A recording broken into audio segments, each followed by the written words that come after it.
Well, hello from the extreme northern end of the Cotswolds in the west of England. I'm standing in front of the Howard Arms pub in a little village called Ilmington. It's an autumn morning, the sun's just broken through and I've just mopped my old car dry here so that it's ready to take us on the road.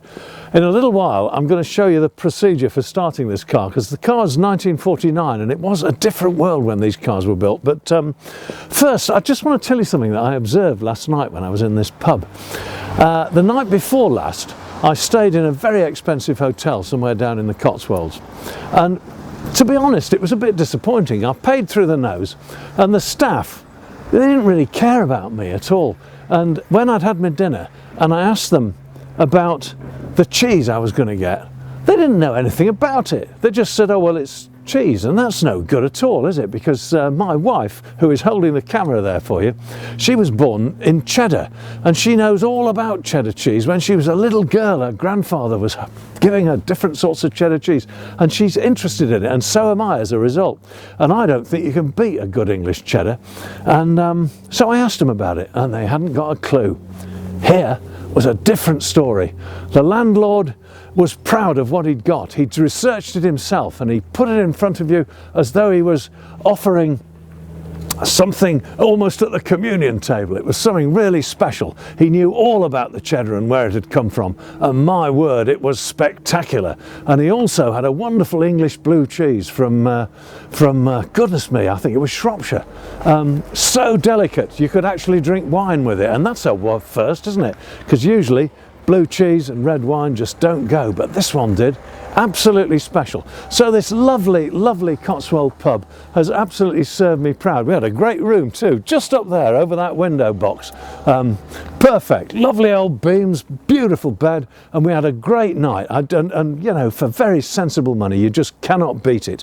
So, well, anyway, that's that. It's not really meant to be a commercial for the Howard Arms, but it's turned out that way because I think it's fabulous. But I'm going to show you something about the car now.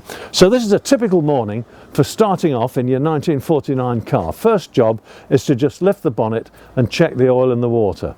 This is only really a to be honest, I sort of pay lip service to it because the car does not use any oil. We did the cylinder head gasket a few years ago, and since then it just doesn't use any oil. It's unbelievable. It's a 4.25 litre engine turning out serious torque, and we've driven the car to Italy and back, but you know, the engine's amazing. So I'm just going to have a quick look and have a peep. It's nice to have a look at the engine anyway, make sure everything's okay. I'm going to shut the camera down now and bring it around here so it can focus on the engine for you. Okay, see you in a tick. Straight 6 Bentley, 4.25 litre, distributor with 2 sets of points. Nice double 3-branch exhaust manifold, tippling down under the old starter motor. Now then, I'm going to withdraw the dipstick and we'll have a look. I don't even need to have a rag because I haven't run the engine this morning, and we can see that the oil's well up and it's clean. So we slip that back in. So that's job done. Oh, a little bit on my hands, but not much. And now I'm going to just have a look at the cooling water. Make sure all's well there. Because we had a long run yesterday and it was pretty hot. Oh, look at that. Oh, hasn't used a drop. Good boy. That's my car. Right. A few more interesting little things here that you might be interested in. This chap here. This is a central lubrication system for the engine, not for the engine, for the chassis.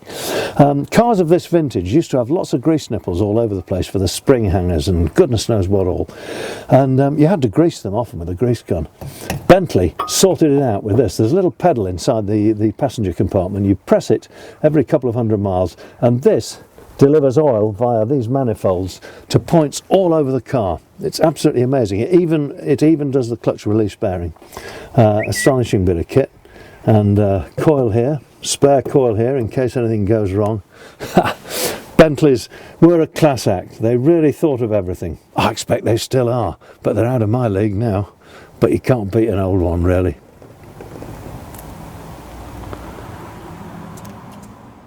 So, starting a 1949 Bentley.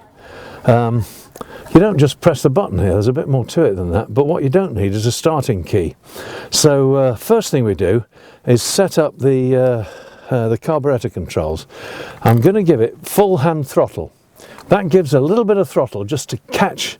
I don't use the foot throttle at all. That is a hand throttle, and that will catch it. This is the choke mechanism. We put the choke full on. It's a cold morning.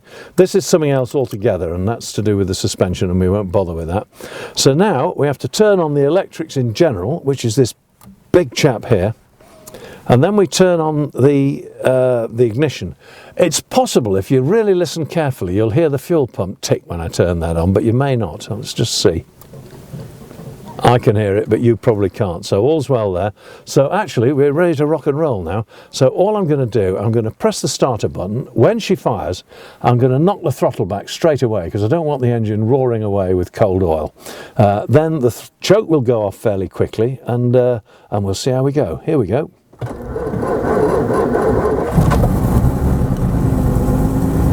There we are. She's fired. Make sure we're in neutral. Clutch back in, and choke coming off. Choke's right off now, and we're just winding back the throttle slowly, so we're somewhere near an idling speed. There we are. So that's it. I'll see you later.